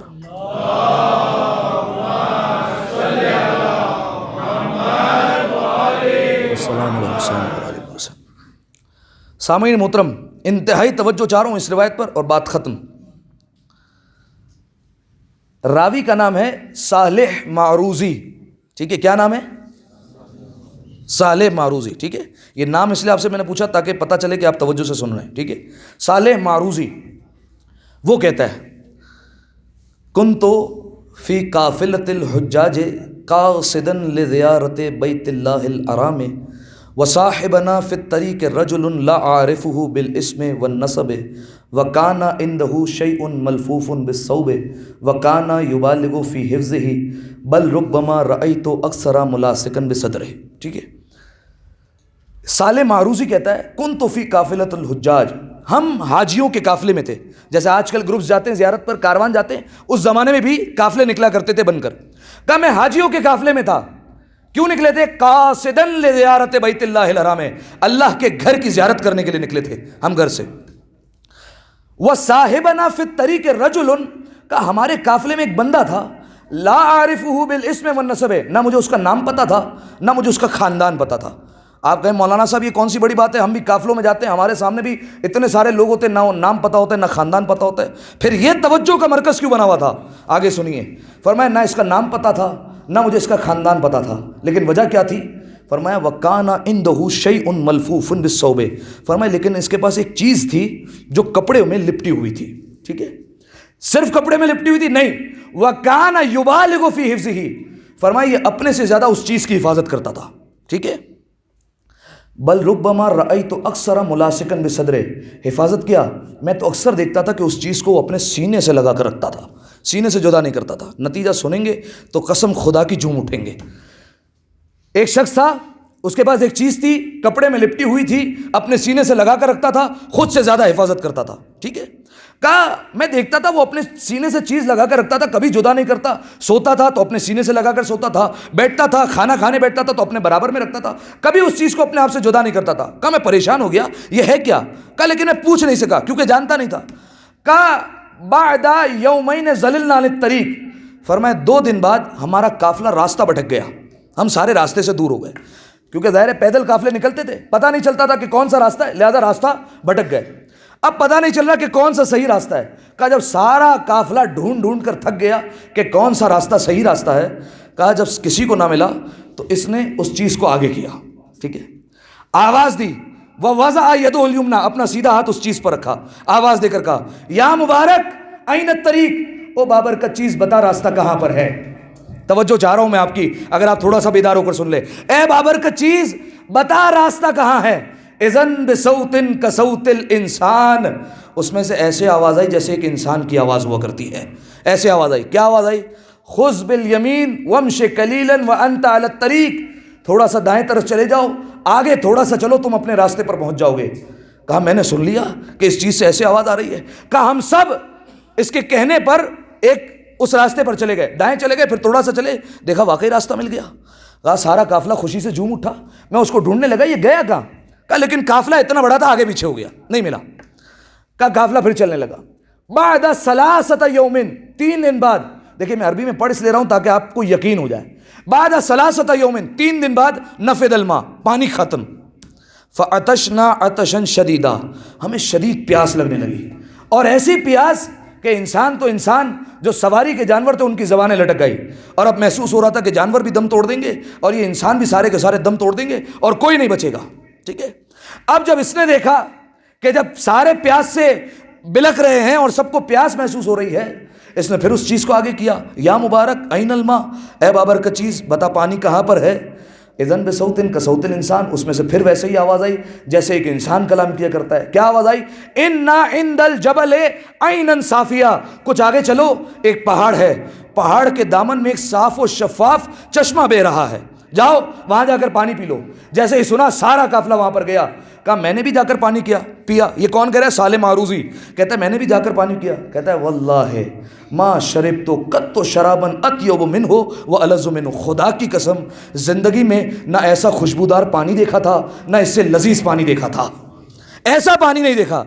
اب لطیف بات یہ ہے کہ جب سب نے پانی پی لیا، شہید بعض اصحاب القافلۃ، اب قافلے کے کچھ لوگ کھڑے ہوئے، بزرگ لوگ کھڑے ہوئے، کوئی کہنے لگا میرا دوسرا سفر ہے، کوئی کہنے لگا میرا چوتھا سفر ہے، کوئی کہنے لگا میرا 5واں سفر ہے، کوئی کہنے لگا میں ہر سال آتا ہوں۔ سب نے ہی کہا فلم نجد ہونا من الماء عینا ولا اثرا، ہم نے تو کبھی یہاں پر نہ پانی دیکھا تھا، نہ چشمہ دیکھا تھا، نہ پانی کا کوئی اثر دیکھا تھا۔ توجہ ہے نا بھائی آپ کی؟ کہا ہم نے تو کبھی یہاں پر پانی نہیں دیکھا تھا۔ کہا میں نے پھر اسے ڈھونڈنا شروع کیا، کہا لیکن پھر وہ مجھے نہیں مل سکا۔ کہا حتی بلغنا الکعبۃ، کہا ہم کعبہ پہنچ گئے، صحیح ہے، حج کے لیے نکلے تھے، خانہ کعبہ پہنچ گئے۔ وطفنا اسبوعا، ہم نے 7 چکر لگائے خانہ کعبہ کے۔ واحللنا واسترحنا، ہم نے احلال کیا۔ احلال کسے کہتے ہیں؟ احرام کھول لینے کو، احرام کھول لیا، وسترہنا، اور آرام کی خاطر اپنے اپنے خیموں میں چلے گئے۔ اس زمانے میں خیمے لگائے جاتے تھے آرام کے لیے، ہوٹل وغیرہ نہیں ہوتے تھے بھائی، ٹھیک ہے، خیمے لگا دیے گئے آرام کے لیے، کہا ہم سب آرام کرنے کے لیے چلے گئے۔ اب یہ صالح ماروزی کہتا ہے، توجہ چاہ رہا ہوں، میری طرف توجہ رکھیے گا۔ صالح ماروزی کہتا ہے کہ میں اپنے خیمے میں آرام کر رہا تھا، میری نگاہ گئی سامنے خیمے میں نے دیکھا وہی شخص لیٹا ہوا ہے اور اس نے اس چیز کو اپنے سینے سے لگا کر رکھا ہوا ہے۔ کہا میں اٹھا، اسی وقت میں دوڑا، میں نے اپنے دل میں کہا آج کے بعد ملاقات تو نہیں ہوگی، حج ختم ہو گیا، سب اپنے اپنے راستے ہو جائیں گے، آج ہی پوچھ لوں یہ چیز کیا ہے۔ کہا میں اس کے پاس پہنچا، اسے جگایا، اور اسے جیسے ہی جگایا اسے میں نے کہا، سامنے خانہ کعبہ نظر آ رہا تھا، اسے میں نے کہا سن میرے بھائی، وَأَسْأَلُكَ بِحَقِّ هَذَا الْبَيْتِ وَرَبِّهِ، میں تجھ سے سوال کرتا ہوں، اس گھر کا واسطہ دیتا ہوں اور اس کے رب کا واسطہ دیتا ہوں، بتا من انت وَمَا الشَّيْءُ مَلْفُوفٌ تَحْتَ ثَوْبِكَ، تو کون ہے اور یہ جو کپڑے میں لپٹی ہوئی چیز ہے یہ کیا ہے؟ جیسے ہی پوچھا تو اس نے کہا انا ابراہیم، میرا نام ابراہیم ہے۔ کہا اور یہ چیز کیا ہے؟ کہا لمبی داستان ہے، کبھی اور سناؤں گا۔ کہا بھائی آج قافلے جدا ہو رہے ہیں، ہم اپنے راستے ہو جائیں گے، تم اپنے راستے ہو جاؤ گے، بتاؤ یہ چیز ہے کیا؟ اب جیسے ہی کہا اس نے کہا سنو، کنت مع الرشید العباسی، میں ہارون الرشید کے ساتھ ہوا کرتا تھا۔ ہارون رشید کون؟ یہ وہی بدبخت ہے جس نے 7ویں امام کو زہر دیا ہے۔ کنت مع الرشید العباسی، میں ہارون رشید کے ساتھ ہوتا تھا۔ حینما زار قبر رسول اللہ صلی اللہ علیہ وآلہ، فرمایا ایک وقت ایسا آیا کہ جب ہم مدینہ پہنچے، کیوں؟ رسول اللہ کی قبر کی زیارت کرنے کے لیے۔ کہا جیسے ہی ہم رسول اللہ کی قبر کی زیارت کے لیے پہنچے، وہاں پہنچنا تھا کہ ہارون نے کہا ادعوا لی امام الرافضہ، ذرا رافضیوں کے امام کو تو بلاؤ، نعوذ باللہ، 7ویں امام کے لیے کہا ذرا رافضیوں کے امام کو بلا کر لے کر آؤ، ذرا میں ان سے ملاقات کرنا چاہتا ہوں۔ وَيُرِيدُ بِهِ الْفَخْرِ، یہ ابراہیم بتا رہا ہے صالح ماروزی کو، کہ چاہتا یہ تھا کہ 7ویں امام پر اپنی بڑائی بتائے، فخر کرنا چاہتا تھا، امام کو نیچا دکھانا چاہتا تھا۔ کہا 7ویں امام آئے، جیسے ہی 7ویں امام آئے، اب دیکھیے اس نے بڑائی کے لیے کیا رسول اللہ کی قبر کی طرف اشارہ کیا اور کہا السلام علیک یا ابن الام، اے میرے چچیرے بھائی آپ پر سلام ہو۔ کس نے کہا؟ ہارون نے۔ کوئی بتائے گا کیوں چچیرے بھائی کہا اس نے، چچا زاد بھائی کیوں کہا؟ کیونکہ رسول اللہ کے چچا تھے جناب عباس، جناب عباس کی نسل سے تھا یہ ہارون، اسی لیے کہا جاتا تھا ہارون رشید عباسی۔ لہذا اس نے رسول اللہ کی قبر کو دیکھ کر سلام کیا، السلام علیک یا ابن الام، اے میرے چچا زاد بھائی آپ پر میرا سلام ہو۔ رشتہ داری دکھانا چاہ رہا تھا، 7ویں امام پر فخر کرنا چاہ رہا تھا، اے میرے چچیرے بھائی آپ پر سلام ہو۔ 7ویں امام آگے بڑھے، یہ نہیں کہا چچا زاد بھائی، کہا السلام علیک یا ابتا، اے میرے بابا آپ پر بھی سلام ہو، کہا اے میرے بابا آپ پر سلام ہو۔ فاجاب قبر رسول اللہ صلی اللہ علیہ وآلہ، رسول اللہ کی قبر سے جواب آ گیا، وعلیک السلام یا ولدی، اے میرے بیٹے تجھ پر بھی سلام ہو، وعلیک السلام یا حجت علی امتی، اے میری امت پر حجت، تجھ پر بھی میرا سلام ہو۔ اب جیسے ہی سلام کا جواب آیا، یہ ابراہیم جو اس کو بتا رہا ہے وہ کہتا ہے سارا وجہہ ہارون اشد ظلمتا من لیل، فرمایا ہارون کا چہرہ رات سے زیادہ سیاہ ہو گیا، ٹھیک ہے، رات سے زیادہ تاریک ہو گیا۔ وہ اثر بغضہ، اور اس نے 7ویں امام کا بغض اپنے سینے میں چھپا لیا۔ اس وقت تو چلا گیا مدینے سے، کہا کچھ دنوں بعد اس نے یہ کہا ذرا 7ویں امام کو، رافضیوں کے امام کو بلا کر تو لے آؤ بغداد، انہیں کھینچ کر لے آؤ بغداد کی طرف۔ ایک لشکر چلا 7ویں امام کو لینے کے لیے، ٹھیک ہے، 7ویں امام کو لینے کے لیے پہنچا۔ یہ ابراہیم کہتا ہے میں اسی لشکر میں تھا اور میں بھی امام کو لینے کے لیے پہنچا۔ کہا سارے ظالم تھے لیکن میں تو امام کو پہچان چکا تھا، کیونکہ میں نے خود اپنی آنکھوں سے دیکھا ہے کہ انہیں قبر رسول سے جواب آیا تھا، لہذا مجھے سب پتا تھا کہ یہی حقیقی امام ہے اور یہی وارث رسول خدا ہے۔ کہا اب نتیجہ کیا ہوا، کیا کرتا تھا میں؟ کہا جب بھی راستے میں دیکھتا تھا کہ امام کو آرام کرنا ہو، میں ان کے لیے بستر لگا دیتا تھا۔ جب دیکھتا تھا کہ امام کو نماز پڑھنی ہے، ان کے لیے مصلی بچھا دیتا تھا۔ جب امام سواری پر بیٹھتے، میں ہار پکڑتا، سواری آگے آگے لے کر چلتے۔ جہاں پر امام کہتے رک جاؤ، میں رک جاتا تھا۔ جہاں امام کہتے وضو کرنا ہے، پانی لے کر آتا، امام کو وضو کرواتا تھا۔ کہا میں اس طریقے سے امام کا خیال رکھتا تھا۔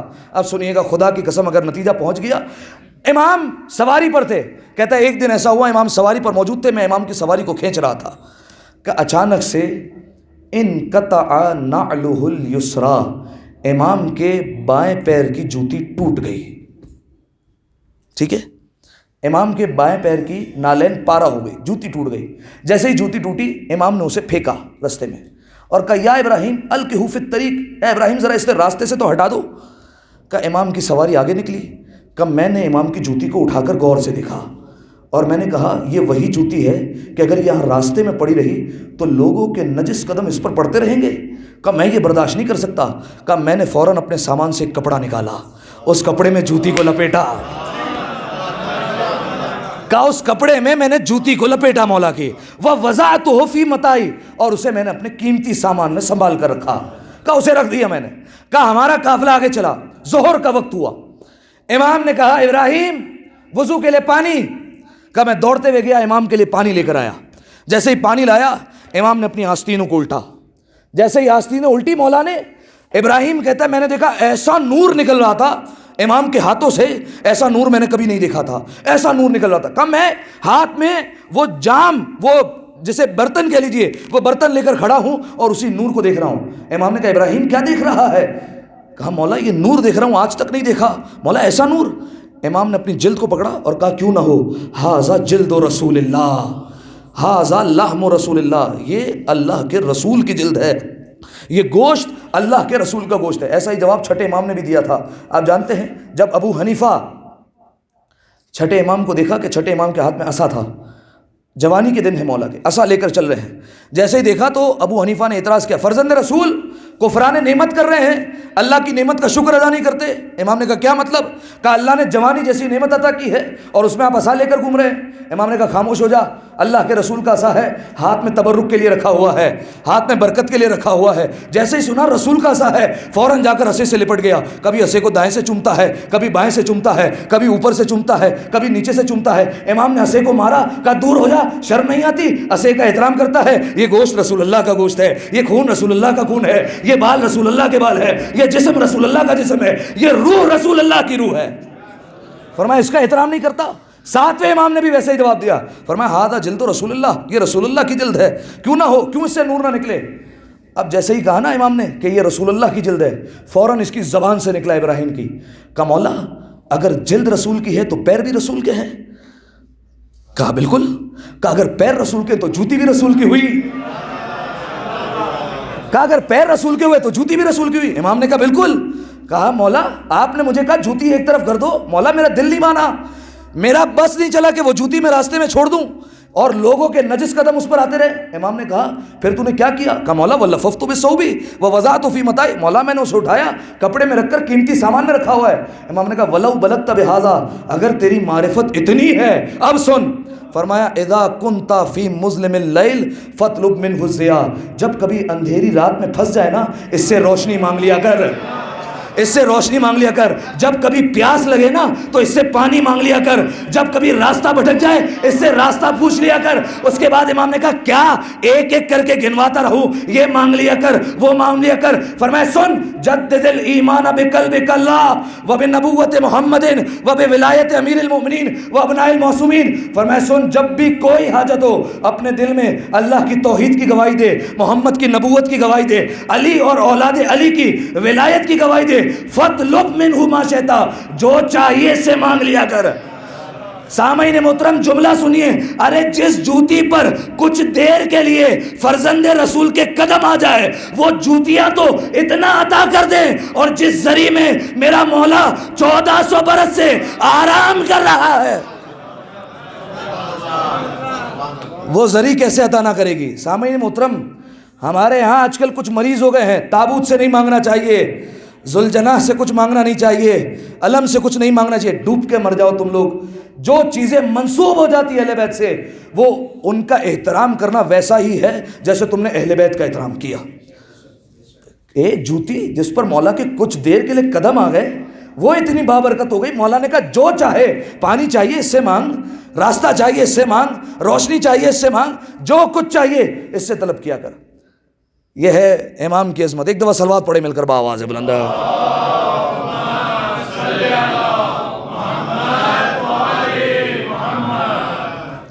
ایک دفعہ بلند ترین صلوات پڑھے نا بھائی.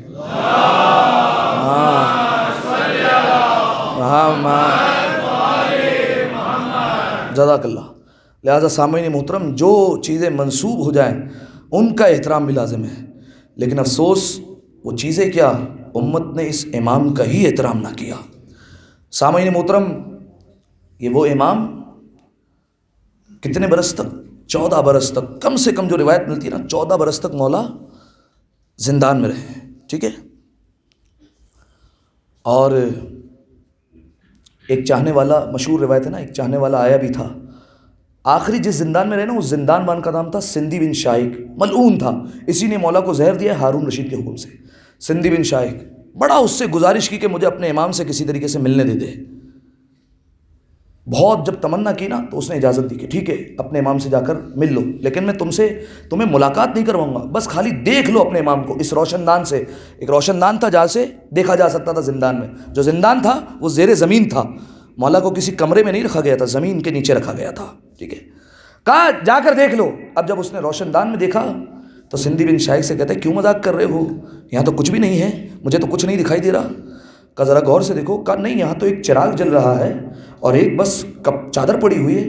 کہا وہ چادر نہیں، تمہارا امام ہے۔ سامعین محترم، اتنے کمزور ہو گئے میرے امام۔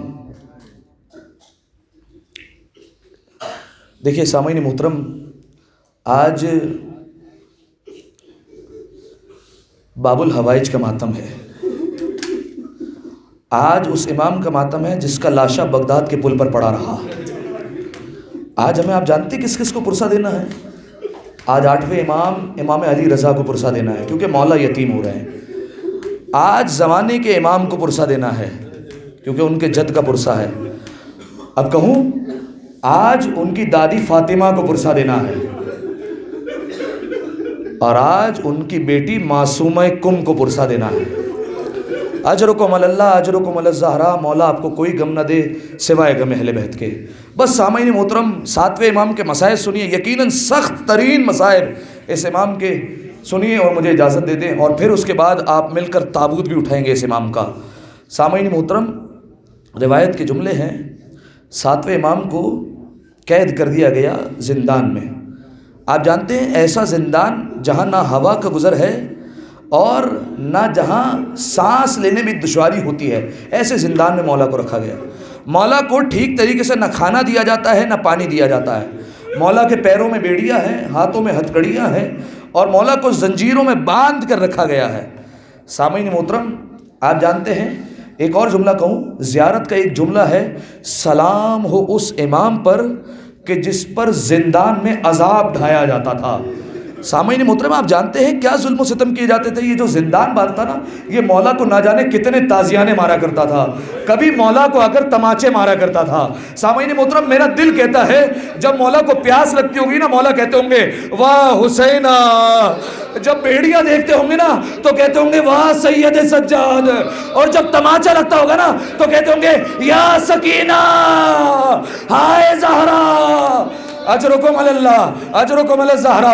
شہزادی کوئی غم نہ دے، آج اپنی آواز کو آزاد چھوڑ لیجئے گا، رونے میں تکلف نہ کیجئے گا۔ بس سامعین محترم، جانتے ہیں امام کو کس حالت میں گرفتار کیا گیا ہے؟ امام مدینہ میں روضہ رسول پر تھے، روضہ رسول پر مولا زیارت کر رہے تھے، اور مولا کو وہاں پر گلے میں رسی ڈال کر زبردستی کھینچ کر لے جایا جانے لگا۔ عزاداروں، آپ ذرا سوچیں کتنا سخت ہوگا۔ اگر ہم کربلا جاتے ہیں، آخری دن ہوتا ہے، ہمارے لیے وداع کرنا کتنا مشکل ہوتا ہے۔ کبھی مولا کی زری کو دیکھتے ہیں، کبھی گنبد کو دیکھتے ہیں، کبھی ہاتھوں کو جوڑتے ہیں، مولا پھر بلا لینا، ارے انہی کا بیٹا اپنے نانا کی قبر پر زیارت کر رہا ہے، گلے میں رسی ڈال کر وہاں سے کھینچا جا رہا ہے، نکالا جا رہا ہے۔ وہاں پر 7ویں امام نے کہا اے نانا گواہ رہنا، مجھے کس حالت میں لے جایا جا رہا ہے۔ ایک جملہ کہوں، راوی کہتا ہے اس وقت مولا کی آنکھوں میں آنسو تھے، مولا رو رہے تھے۔ کہا جانتے کیوں؟ کیونکہ مولا کا دل چاہ رہا تھا ایک بار اپنی بیٹیوں سے ملاقات کر لے، ایک بار اپنی بیٹیوں سے مل لے، لیکن کسی بیٹی سے ملنے نہ دیا گیا۔ عزاداروں، بیٹیاں گھر میں تڑپ گئی، باپ سے ملنے نہ دیا گیا، امام کاظم کو لے جایا گیا۔ آپ جانتے ہیں، ایک جملہ کہوں شاید آپ کی آنکھیں تر ہو جائیں، جانتے ہیں روایت میں لکھا ہے امام کی ایک بیٹی ایسی تھی جس کو امام کے بغیر نیند نہیں آتی تھی، جو امام کے سینے پر سوتی تھی، جس کا نام فاطمہ تھا، جسے زمانہ معصومہ کن کہتا ہے۔ عزاداروں، جانتے جب کچھ عرصہ گزرا نا، کچھ عرصہ گزر گیا، یہ بیٹی مدینہ کے باہر آ کر کہتی تھی، جو قافلہ بغداد سے آتا تھا، کہتی ارے میرے بابا کی خبر سنا دو، ارے میرا بابا کیسا ہے؟ میں کہوں گا اے شہزادی، آپ اپنے بابا سے بچھڑ گئی، ہمیں ارے بڑا دکھ ہے اے شہزادی، لیکن آپ کے بھائی تو ساتھ ہیں، آپ کی بہنیں تو ساتھ ہیں۔ ارے یہی مدینہ تھا، ایک بچی تھی جس کا نام تھا فاطمہ صغریٰ، ارے وہ مدینہ کے باہر بیٹھ کر کہتی تھی ارے میرا بھیا علی اکبر، میرا بابا حسین، اب تک پلٹ کر رہی ہے۔ اجرکم اللہ، اجرکم اللہ زہرا۔ بس عزادارو، 7ویں امام کو قید کر کے لے جایا گیا۔ عزادارو جانتے ہیں امام جس زندان میں تھے نا، اس زندان کے چاروں طرف میخیں لگی ہوئی تھی، لوہے کی میخیں موجود تھی۔ آپ جانتے ہیں جب امام کو زہر دیا گیا ہے نا، امام شدت سے تڑپ رہے تھے۔ آپ جانتے ہیں جب زہر دے دیا جائے تو بندہ کبھی ایک گوشے میں جاتا ہے پھر دوسرے گوشے میں جاتا ہے۔ ہائے میرا غریب امام، جب زہر دے دیا گیا کبھی لوہے کی میخیں دائیں طرف کبھی بائیں طرف چبھتی ہے، امام کا بدن لہو لہان ہوتا رہا۔ بس عزادارو میرا امام زخمی ہو گیا۔ یہاں سندھی بن شائق ملعون آیا، امام کو آ کر کہتا ہے، کہا سنو خبردار کسی سے یہ مت کہنا کہ تمہیں زہر دیا گیا ہے، بلکہ کہنا کہ میں اپنی طبعی موت جا رہا ہوں۔ عزاداروں کچھ علماء کو، کچھ طبیبوں کو بلایا گیا، کہا کر دیکھ لو یہ رافضیوں کا امام اپنی موت جا رہا ہے، ہم نے زہر نہیں دیا۔ ایک ایک عالم دیکھتا تھا امام کو اور کہتا تھا ہاں یہ تو اپنی موت جا رہے ہیں، ہاں یہ تو اپنی موت جا رہے ہیں۔ اب سنیں گے ایک عالم جیسے ہی گزرا نا، 7ویں امام نے صرف اپنی ہتھیلی کھولی۔ اب جو اس طبیب نے امام کی ہتھیلی کا رنگ دیکھا، کہا نہیں انہیں زہر دے دیا گیا ہے، یہ اپنی موت نہیں جا رہے۔ عزادار ہو جیسے یہ سننا تھا، اس لعین نے جانتے کیا کیا، سندھی بن شائق نے اس طبیب کو پیسے دیے اور اسے خاموش کر دیا، اور 7ویں امام سے کہتا ہے میں نے تمہیں منع کیا تھا کہ کسی سے مت بتانا، تم نے اپنی ہتھیلی کیوں کھولی؟ حالانکہ امام نے درد کی وجہ سے ہتھیلی کھولی تھی۔ کہا تم نے بتایا کیوں؟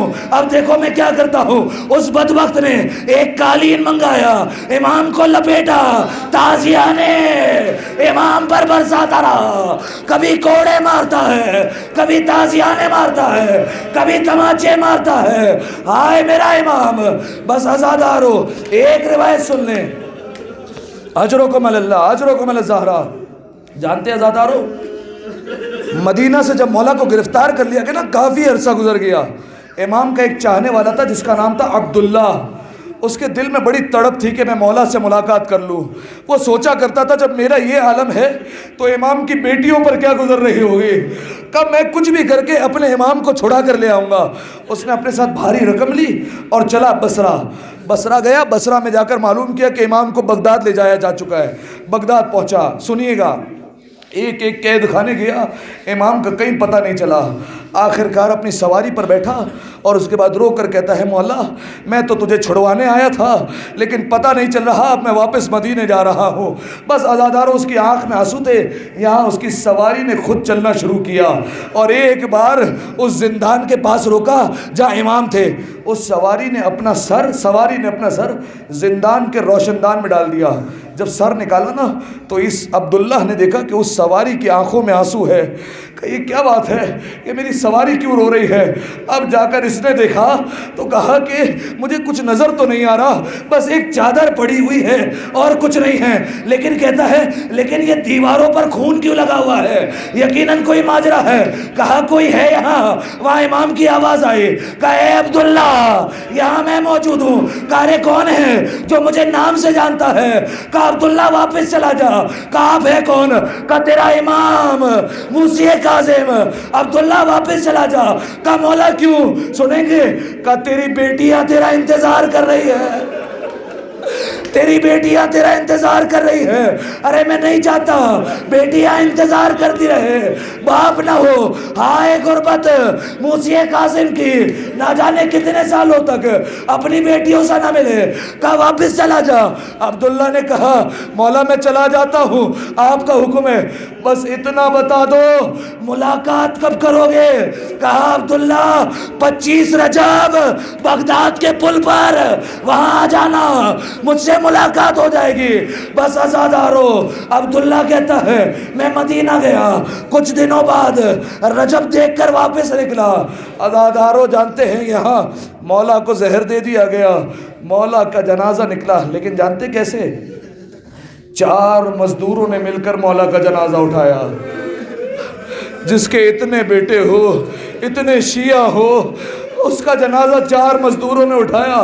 آج جب تابوت اٹھانا نا، مولا کو پرسہ دینا، مولا اگر ہم ہوتے تیرا تابوت مزدور نہ اٹھاتے، بس آزادار ہو۔ 4 مزدور لے کر نکلے، انہیں حکم دیا گیا کہ رات کی تاریکی میں جنازے کو بغداد کے پل پر رکھ دو۔ جانتے انہوں نے جنازے کو رکھا نہیں ہے، بغداد کے پل پر جا کر جنازے کو پھینک دیا۔ آزادارو، میرا 7واں امام بغداد کے پل پر لاشا پڑا رہا، ہاتھوں میں ہتھکڑیاں ہے، ارے پیروں میں بیڑیاں تھی، بس آزادارو۔ اجرکم اللہ، اجرکم الزہرا۔ مقصد کیا تھا؟ مقصد یہ تھا کہ رات کے وقت سواری گزرے اور 7ویں امام کا لاشا پامال ہو جائے کسی طریقے سے۔ آزادارو، لیکن جانتے سواریاں آئیں، وہ آگے نہیں بڑھتی تھی، سواریاں آگے نہیں بڑھتی تھی، انہیں مارا جاتا تھا لیکن آگے نہ بڑھی۔ جب لوگوں نے دیکھا تو کہا ایک سید کا لاشا ہے لیکن اس کا وارث کون ہے؟ اتنے میں ایک آواز آئی، ارے ٹھہرو ٹھہرو، میں اس کا وارث ہوں، میں ان کا بیٹا علی ابن موسیٰ رضا ہوں، ارے میں اپنے بابا کے پاس آیا ہوں۔ آزادارو، آخری جملہ میں کہوں گا، مولا آپ پر ظلم و ستم ہوئے، آپ کو قید میں رکھا گیا، آپ کو تازیہ نے مارے، لیکن مولا آپ کا لاشا پامال تو نہ ہوا۔ آئیے کربلا۔ ارے جب سب شہید ہو گئے، زینب نے دیکھا گھوڑوں کی نال بندی کی گئی ہے۔ ایک بار پوچھا فضہ کیا بات ہے؟ کہا اے زینب، یہ گھوڑوں کی نال بندی ہو رہی ہے۔ نال بندی سمجھتے ہیں نا، لوہے کے سم لگا دینا تاکہ لاشیں پامال ہو جائے۔ جناب زینب در خیمہ پر آ گئی گھبرا کر۔ ارے کیا دیکھا؟ حبیب کا لاشا آگے، حبیب کا قبیلہ آگے بڑھا، لاشا لے گیا، اور کا قبیلہ آگے بڑھا، لاشا لے گیا، حتیٰ کہ سارے لاشیں ہٹ گئے۔ ایک غریب حسین کا لاشا درمیان میں پڑا رہا۔ دائیں کے گھوڑے بائیں طرف، بائیں کے گھوڑے دائیں طرف ہو گئے۔ آزادارو، امام حسین کا لاشا پامال ہو گیا۔ آزادارو، 7ویں امام کا باب الحوائج کا تابوت اندر آ رہا ہے۔ آزادارو، مل کر اسے کاندھا دینا، مل کر مولا کو پرسہ دینا اور مولا سے کہنا، مولا اگر ہم ہوتے تیرا جنازہ مزدور نہ اٹھا۔